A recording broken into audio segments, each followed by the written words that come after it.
कविता शिवजी का नौ श्रृंगार।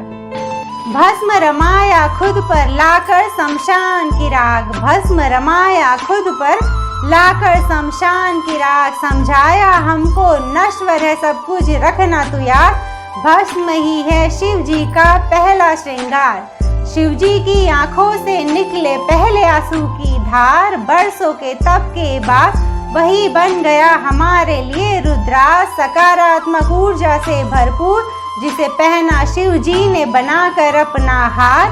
रुद्राक्ष है शिव जी का दूसरा श्रृंगार। त्रिशूल प्रतीक बना इच्छा क्रिया का और ज्ञान, त्रिशूल प्रतीक बना इच्छा क्रिया का और ज्ञान, भूत भविष्य वर्तमान चलाए शिव जी पकड़ कर इसे अपने हाथ। त्रिशूल ही है शिव जी का तीसरा श्रृंगार। चाहे जो परिस्थिति आ जाए तू रखना अपने मन को शीतल शांत, चाहे जो परिस्थिति आ जाए तू रखना अपने मन को शीतल शांत। इसलिए शीतलता का प्रतीक चंद्रमा को शिव जी ने लिया अपने शीश पर बांध, चंद्रमा ही है शिव जी का चौथा श्रृंगार।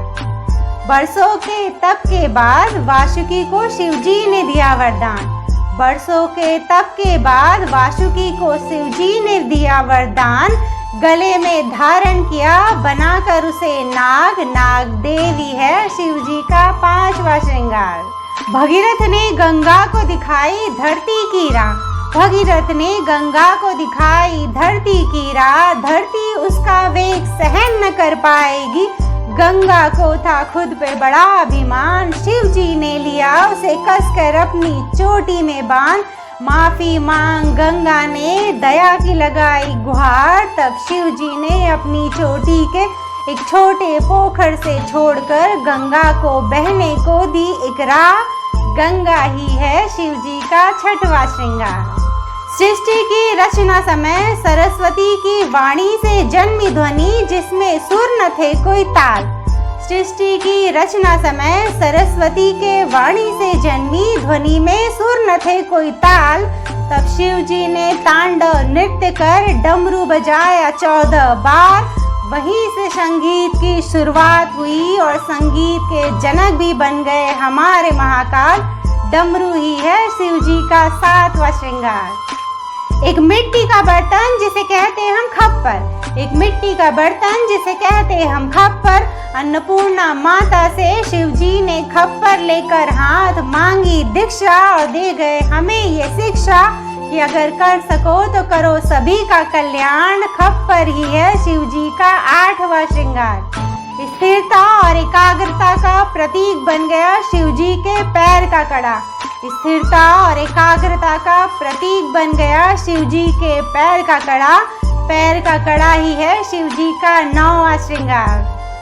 थैंक यू सो मच, आप सब ने मेरी कविता को सुना। इस कविता में मैंने आप सभी को शिव जी के 9 श्रृंगार के बारे में बताया और हर श्रृंगार के पीछे कुछ न कुछ वजह है। शिव जी ने जो कुछ भी अपने शरीर पर धारण किया हुआ है उनके पीछे छोटी छोटी कहानियाँ हैं, तो उन्हें मैंने अपने 2-3 मिनट की कविता में आप सभी को सुनाने की कोशिश की है। मुझे उम्मीद है कि आप सबको ये बिल्कुल अच्छी लगी होगी, और अगर अच्छी लगी हो तो मेरे चैनल को सब्सक्राइब भी करिए। और अगर आप सब शिव जी के भक्त हैं तो हर सोमवार शिवलिंग पर ओम नमः शिवाय का जाप करते हुए जल चढ़ाए करिए, और महाशिवरात्रि के दिन तो उपवास रख के ये काम करिए। भोलेनाथ हमारे बहुत भोले हैं, उनकी भी दया दृष्टि कुछ हम पर बन जाएगी। यकीन ना आए तो ऐसा करके देखिए।